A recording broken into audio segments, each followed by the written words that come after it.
দর্শক, আসসালামু আলাইকুম।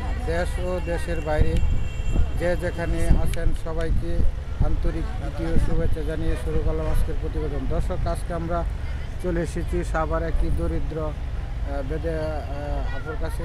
জানবো তার জীবনের সম্পর্কে বিস্তারিত, তিনি কীভাবে অবস্থায় জীবনযাপন করেন, তিনি কি করেন সেই বিষয়ে আমরা চলুন দর্শক, আমরা এই বোনটির সাথে বিস্তারিত জীবন সম্পর্কে একটু জানি। হ্যালো, আসসালামু আলাইকুম। আপু ভালো আছো? ভালো আছো?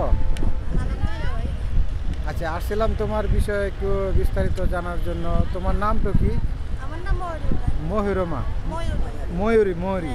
আচ্ছা ময়ূরী আপু, তো তোমার তো অনেক সুন্দর দেখা যাচ্ছে। তো তোমার জীবন সম্পর্কে একটু জানতে চাচ্ছিলাম, তুমি কীভাবে জীবনযাপন করো সেই বিষয়ে একটু কথা যদি বলো দর্শকের। জীবনযাপন ভাই অনেক কষ্টই করে দিনকাল আমাদের যাচ্ছে। বলেন কি কষ্টটা, কীভাবে জীবনযাপন করছে। আপনার বয়সটা কত জানি? বয়স 18। 18। আচ্ছা, আপনি কি বিয়ে শাদী হয়েছিল? বিয়ে শাদী ভাই আগে হয়েছিল না? অনেকই সংসার নাই? এখন সংসার নেই। আচ্ছা, কি জন্য সংসার নাই সেই বিষয়টা একটু বলবেন? বাচ্চা আছে, একটা মাইয়া আছে আমার। সে আপন লোকের কাছে বিয়ে বসলাম। আপনার একটা মাইয়া আছে না? হ্যাঁ, একটা মায়ের বয়স কত? মায়ের বয়স 3 বছর। 3 বছর চলতেছে। আচ্ছা, সংসারটা কেন ভাঙলো সেই বিষয়টা একটু বিস্তারিত বলেন। সংসারটা যেন ভাঙলে না ভাই, আপন লোকের কাছে আম্মু আমার বিয়ে দিয়েছিল। বিয়ে দিয়ে আপন লোক যেরকম একটা জ্বালা যন্ত্রণা দেবে, কষ্ট দেবে, এটা আমরা কখনো ভাবিনি, বুঝছে। বাবাটা মারা যাওয়ার পর থেকে আমার মা তো কামাই করতে পারে না। 5টা বোন, আমরা একটা ভাই, কামাই করতে জানে না দেখে আমাকে বোনদের বিয়ের সাথে দিয়ে দিয়েছে। তখন সবাই ভালো আছে ভাই, কিন্তু আমি আমার জীবনটা যে এত কষ্টের জীবন সেটা তো আমি কল্পনা করতে পারি, আমার মাও জানতে পারি যে আপন লোকের কাছে বিয়ে দিয়ে এরকম কষ্ট দেবে, জ্বালা যন্ত্রণা। সে কি আপনার আত্মীয় আছিল? কি আত্মীয়? কিরকম? মামাতো ভাই ছিল। মামাতো ভাই, আপন মামাতো ভাই। সেও কি আপনাদের বেদে না গৃহস্থ? আমাদের মধ্যে বেদ বেদে। আচ্ছা, তো আচ্ছা বলেন কি লাগে বাংশি সেই বিষয়টা একটু সুন্দর করে বলেন। শাওরি আছে, ননদ আছে, অনেকটি ননদ শাওরি। সেই ননাস বহুত মিলে ভাই ভাত দেয় না, কাপড় চোপড় দেয় না, মারধর করে, অনেক অত্যাচার করে। একটু প্রতিবাদ করতে গেলে ভাই সবাই মিলে ধরে আমারে, তো অনেক অত্যাচার করে আমার ওপরে। মায়াটাও আছে, একটা মায়া আছে। আমরা অনেক কাজ কাম করি, তো কাজ কাম করে তাও ভাত, একটা মুঠো ভাত দেয় না। আগুন দিয়ে মারধর করে, অনেক কিছু করে। কথা বলতে পারতেনি, বলে কি যাও গা, নামি যাও গা, বাপের বাড়ি চলে যাও গা। এত অত্যাচার শূন্যের জন্য তা আমি রয়েছি এখান থেকে। তারপর এখন থেকে ভাই আর এক বছর হয়েছে, কোনো সাহায্যই হয়েছে আমার। আর কোনো 1 বছর হয়েছে ডিভোর্স হয়েছে, তার মধ্যে কোনো যোগাযোগ নাই তার সাথে?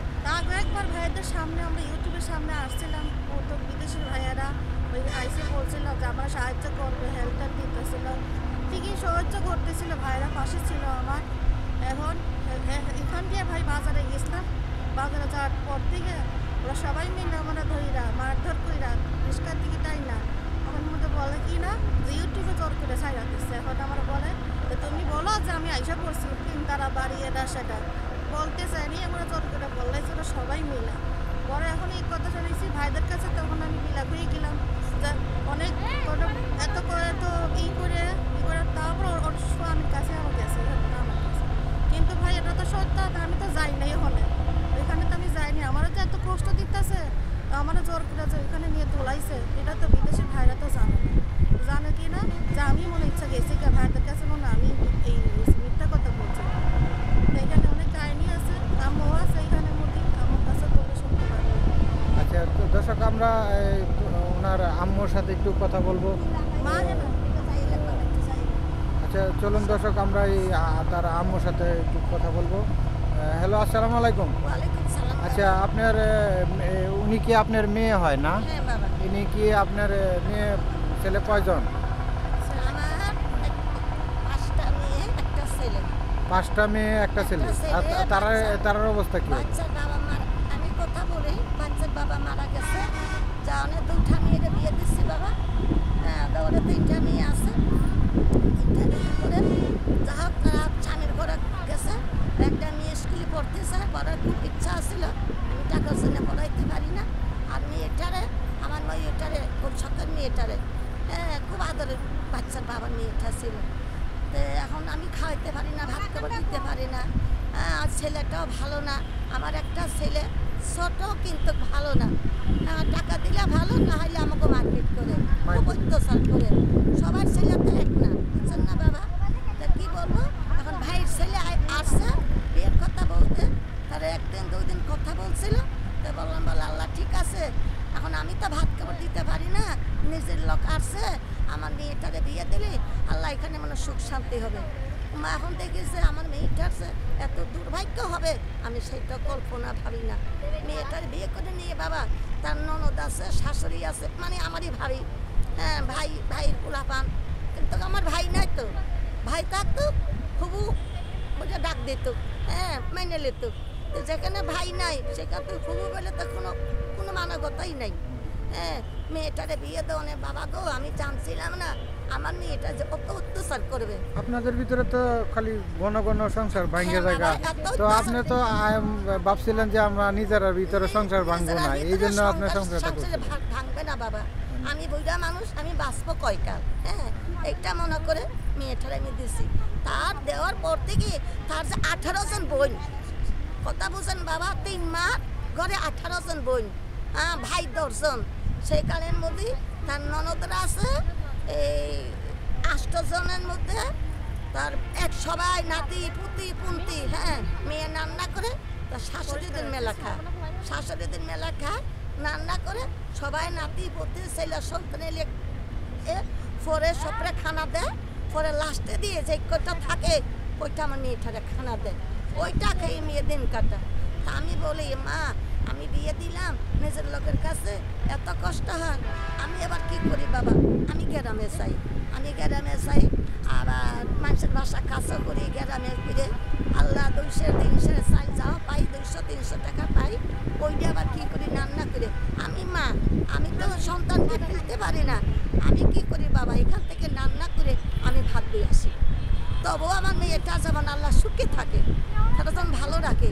কিন্তু না, দেখি যে সবার পাতে যদি নাম আছে, তার ননদ ভাই, এই ভাই বউ ননদের যদি কাজ না করে মেয়েটারা বড় অত্যাচার করে, মায়ের ধর করে, মাথার তেল দেয় না, ওই গালে গুতা দেয়, পুরা ভাত খাওয়া, এইরকম করে দিন কাটা। তো অত্যাচারের বাইরে মেয়েটা বলছে কি মা আমি এখানে থাকবো না, অন্যজনের বাড়ি, ওইটা তার বোনের বাসা 3 তলা, ওই বাসায় কাজ করা, আর বলে কি এইটা আমার ভাইয়ের বাড়ি, এইটা আমার ভাইয়ের বাড়ি, এটা স্বামীর বাড়ি, কিন্তু না এটা মিথ্যা কথা বাবা। হ্যাঁ আমার মেয়েটা এই তো পকেটটা ভাত আপনি কাপড়ে তো দেয়। আরেকটা প্রতিবেদন করছিলেন, আচ্ছা আপনার মেয়ে কয়জন শোনো আছে? বাবা, সেই আমার মেয়েটারে এটা খানা বন্ধ করে উনিরা বলছে আমারে নাকি 10,000 করে টাকা দেয়, 5,000 টাকা দেয়, হ্যাঁ আমাকে উনিরা টাকা দেয়, 5,000 টাকা দেয়, 10,000 টাকা দেয়, মেয়ের বাড়ি নাকি 3 তলা, কিন্তু বাবা সব মিথ্যা কথা কয়ে প্রবাসী বাবুদের কাছে এটা ভুল বুঝাবুঝি করে, যাতে আমরা প্রবাসী বাবুরা আমাদের পাশে একটু দাঁড়াইছে, মেয়েটারে কিছু সহযোগিতা করবে, সেই কথা না শুনে বাবা বলছে কি রিক্সা দিয়ে যাইতেছে বাবা, মেয়েটারে নাতিটারে উনিরা ধৈর্য রেখে একেবারে এই উঠে সামনে যে বল যে আমি স্বামীর কাছে এসে পড়ছি, আর না হলে তুমি যদি কথা না বলো যে তোমার আমি এসের দিয়ে তোমার জীবনটাই নষ্ট এরকম করে দেবো, হুমকি দিচ্ছে? এসের দিয়ে জীবন নষ্ট করে দেবো। বাবু জানেন না বাবু, আমার মেয়েটারে কত ভেবে দেখাইছে বুঝছেন, এই ভরসাতে এই আমার মেয়েটা বলছে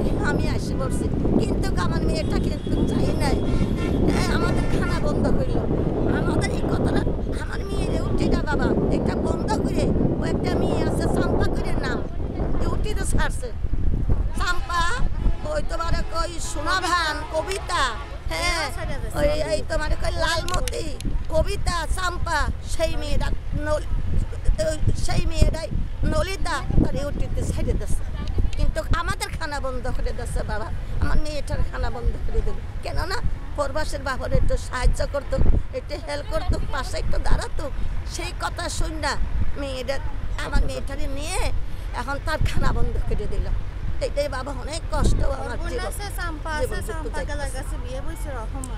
সোনাদা গৃহস্থের কাছে বিয়ে হয়েছে, সহসারী বিষয়। হ্যাঁ হ্যাঁ 3 তলা বাড়ি, 3 তলা বাড়িটা দেখাইছে বাবা, তোমাকে গৃহস্থের মানুষের কাছে বিয়ে হয়েছে বলে, এখন আমার মেয়েটার পাশে যে প্রবাসী বাবুরা একটু পাশে দাঁড়াবে, সেই কথা না তারা শুননা বাবা দেহের ভেতরে আগুন লেগে গেছে গা। কি ভালো খানা খাবে, ভালো পড়বে, আর বিদেশে মানুষের সঙ্গে বিয়ে হবে, আমরা সেইটা হইতে দেবো না।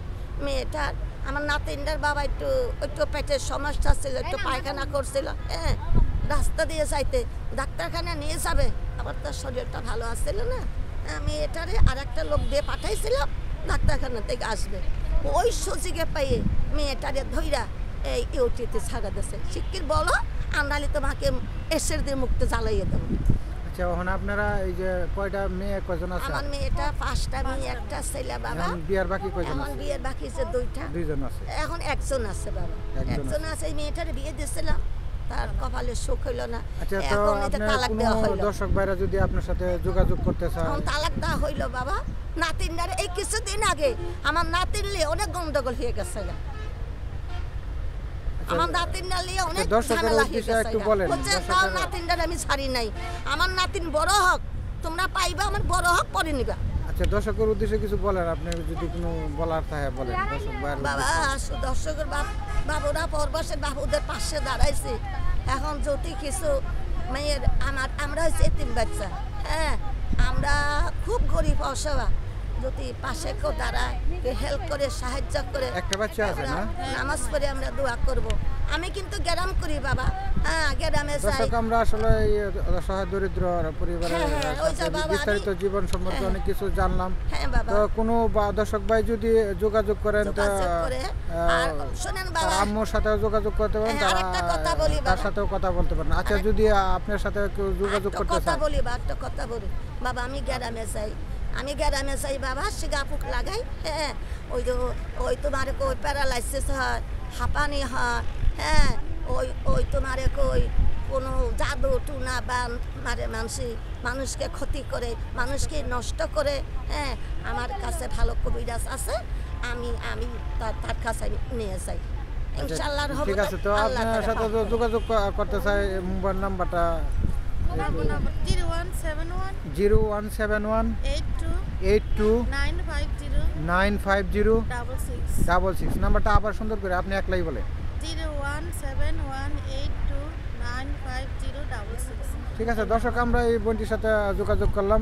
যদি কোনো দর্শক ভাই শরীর দেবেন ভাই থাকেন, ওনার সাথে যোগাযোগ করে কথা বলতে পারেন। দর্শক, আমরা এই বোনটির কাছ থেকে বিদায় নেব। দেখা হবে পরবর্তী কোনো এক ভিডিওতে। সেই পর্যন্ত ভালো থাকুন।